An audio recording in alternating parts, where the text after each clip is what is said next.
Klara, Ursula von der Leyen zdecydowała przeznaczyć 7 miliardów euro na energię odnawialną w Afryce.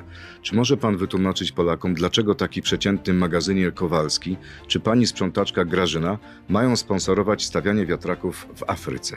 To nie jest sponsorowanie. Przeznaczyć oznacza, że to są inwestycje w różnego rodzaju przedsięwzięcia, w których także polskie firmy uczestniczą i mamy z tego zyski, ale to jest także kreowanie nowych miejsc pracy. Jeżeli rozmawiamy na przykład o migracji, o tym, żeby tworzyć szanse dla tych ludzi, którzy zmuszeni są uciekać na przykład z Afryki ze względu na katastrofę klimatyczną do Europy.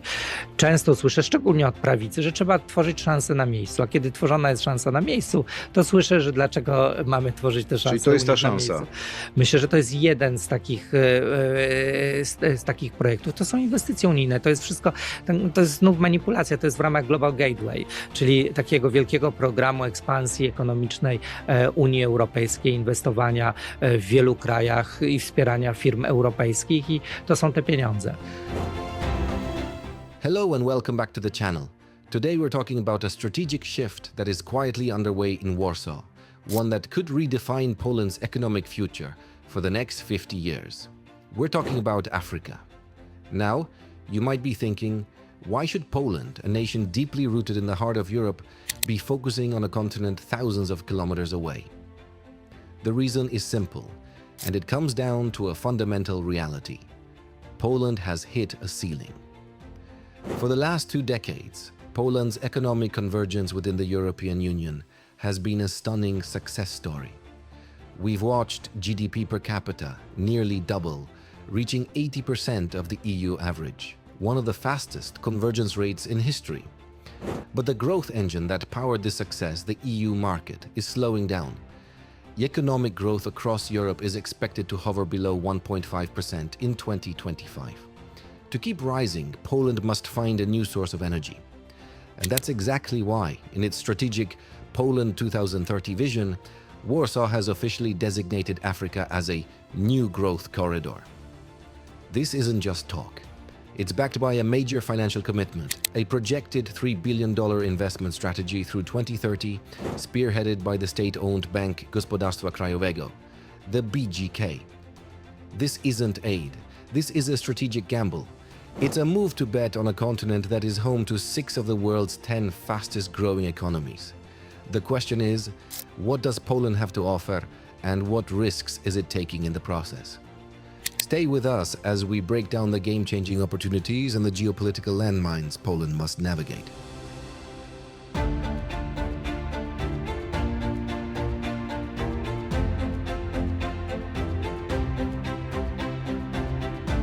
Let's start with the cold, hard numbers. As things stand, Africa accounts for a mere 1.2% of Poland's total exports. That's tiny. To put it in perspective, despite the recent pivot, total Polish trade with Africa was around $2.52 billion back in 2016. The potential is enormous, but the base is incredibly low. Poland's economy, despite its convergent success, still relies heavily on low-technology goods for about 60% of its exports. To truly break into the ranks of the world's most innovative nations, Poland needs high-return markets for its advanced industrial expertise. And Africa provides exactly that. The key to this pivot is the BGK, the Polish Development Bank. Its initial commitment of $1.1 billion is designed to de-risk investment for Polish companies. Imagine you're a Polish entrepreneur. Entering an African market means dealing with currency instability, logistical challenges, and high perceived risk. The BGK steps in with crucial credit and guarantees, acting as an essential safety net. Crucially, the BGK is not focused on just 1 or 2 countries. They are supporting Polish companies looking to enter 17 different African nations among their global priority markets. This is a deliberate, broad-based strategy, a conscious effort to secure multiple new growth points simultaneously. If a Polish steel engineering firm like Vistal Gdynia can land structural projects in Algeria, it sets a powerful precedent for small and medium-sized enterprises, SMEs, across Poland. Money and credit lines are important, but Poland has an even more valuable asset in Africa: its diplomatic history. Poland has something most of its Western European peers do not: a clean slate. We're not talking about a perfect past. During the Cold War era, the PRL, Poland maintained active ties with nations like Angola and Ethiopia, providing everything from medical assistance to material. But critically, this history is not burdened by the deep, divisive, and painful context of colonial rule. Economists and diplomats see this clean slate status as Poland's single biggest competitive advantage. When Polish companies enter these markets, they can be perceived as neutral, non-aligned development partners. Why does this matter now? Because it allows Poland to explicitly position itself as an alternative to the models offered by major rivals. While some powers are seen as purely extractive or offer debt-heavy projects, Poland emphasizes technical partnerships and collaboration with local SMEs. This is about dignity and mutual respect, a message African governments are actively seeking. Former Polish ambassador Krzysztof Oleński highlighted this very point. Poland can counter the influence of players like Russia and China by leaning on a narrative of historical solidarity. This neutrality isn't just good for business, it's excellent for geopolitics. Poland actively supported the proposal for the African Union to achieve permanent membership in the G20, which was successful in 2023. These diplomatic wins are vital, reinforcing Poland's strategic role on the global stage. It maximizes the impact of Poland's actions, ensuring Warsaw is seen as an influential player, not just a financial donor.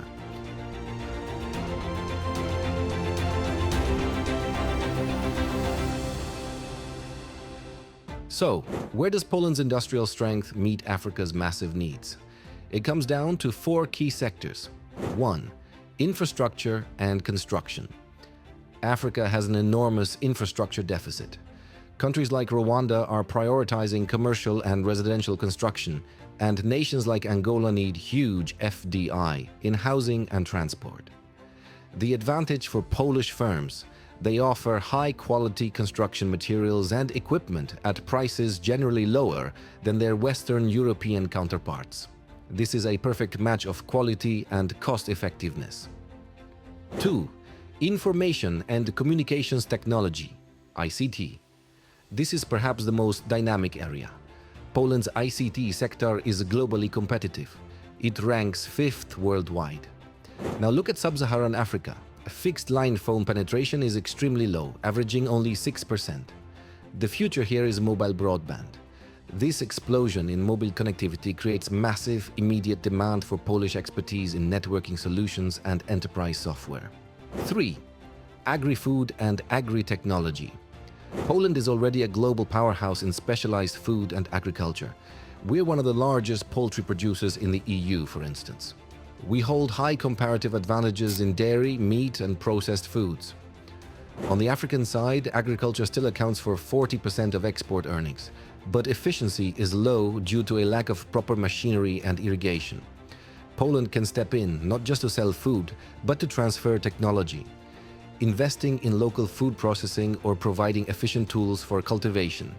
That's a long-term solution, turning trade into true partnership. 4. Mining and green transition tech. Africa holds approximately 1/3 of the world's mineral resources. The global race for green minerals, for batteries, EVs, and clean energy is on.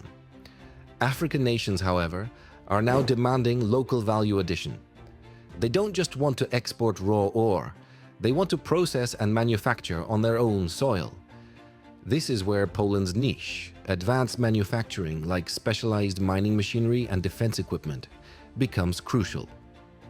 Polish firms can supply the precise technology needed for African countries to industrialize, aligning Warsaw with the African Union's green minerals strategy. Poland even has transferable expertise in managing its own energy transition. For example, the challenge of converting coal mining sites into sustainable energy hubs using hydrogen and photovoltaics. That unique Polish experience is highly valuable to industrializing nations. But every strategy has a pressure point, and Poland's is already being tested by recent events.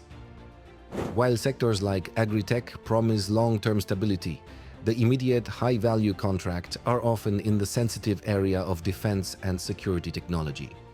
Polish firms have recently secured deals for semi-automatic sniper rifles and Zu-23-2 CP anti-aircraft systems in unspecified African states. Here's the problem. The big question mark hanging over the entire strategy: the Rwanda controversy. In a recent, high-profile presidential tour, Poland signed agreements to provide advanced military technology, including drones and anti-drone systems, to Rwanda. Almost immediately, this deal drew international scrutiny. Why? Because Rwanda is widely accused of backing the M23 militant group, a faction implicated in horrific war crimes, massacres, and sexual violence in the neighboring Democratic Republic of the Congo. DRC UN experts suspect direct involvement by the Rwandan military. The risk is stark. If Polish military technology is perceived as actively contributing to conflict and humanitarian crises, it immediately dismantles that priceless, clean slate diplomatic advantage. It risks derailing the entire $3 billion economic roadmap for the sake of short-term revenue. This single issue highlights an urgent need for Poland to synchronize its foreign policy, led by the MFA, with its commercial interests, led by the Ministry of Defense. If Warsaw cannot manage the ethical complexity of its exports, the entire strategy is in jeopardy.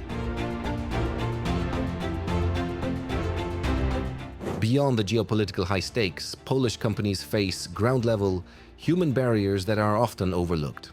First, the cultural barrier. Polish managers entering the market have described their initial experiences as generating fear, shock, and surprise. The way business is done in Africa relies profoundly on personal relationships and networks of mutual trust. As one interviewee put it, anonymous business is not possible.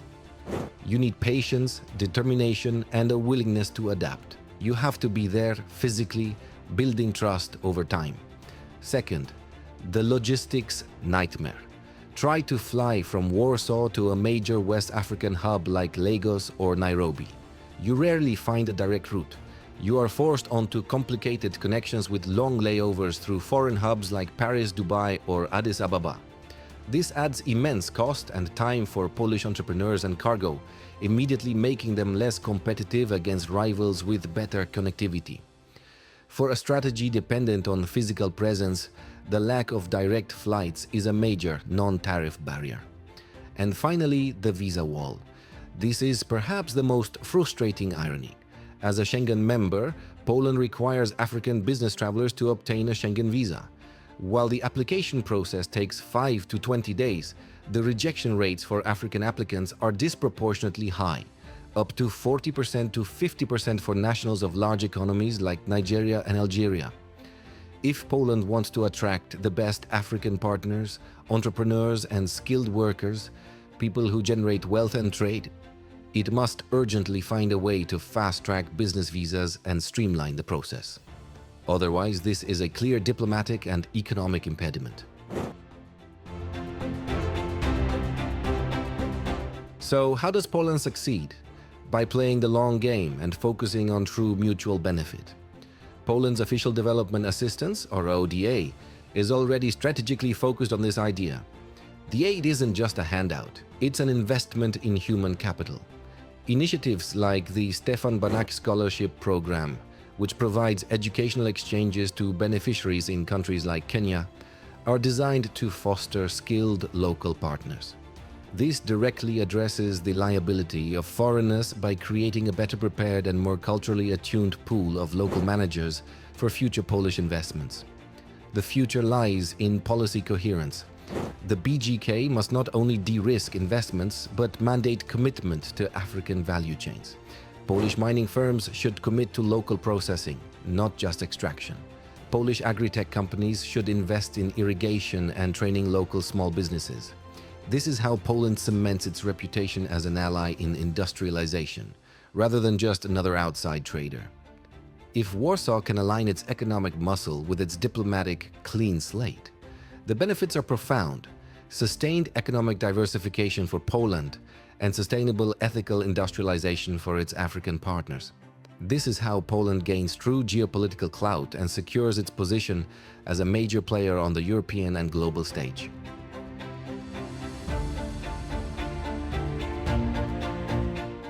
Poland's decision to pivot to Africa is more than just a search for new customers. It's a recognition that to maintain its success, it must diversify its destiny. The challenges are formidable, from the cultural complexities and the visa hurdles to the high-stakes controversy of defense exports. But the opportunity is simply too great to ignore. This alliance potential, built on mutual respect and shared industrial goals, represents the next great growth chapter for the Polish economy. What do you think? Can Poland successfully navigate these waters and solidify its place as an essential, non-aligned partner on the African continent? Let me know your thoughts in the comments below. If you found this analysis insightful, please hit that like button. Subscribe to The Poland for more deep dives into global strategy, and share this video with someone who needs to see the shifting geopolitical landscape. Thanks for watching, and we'll see you next time.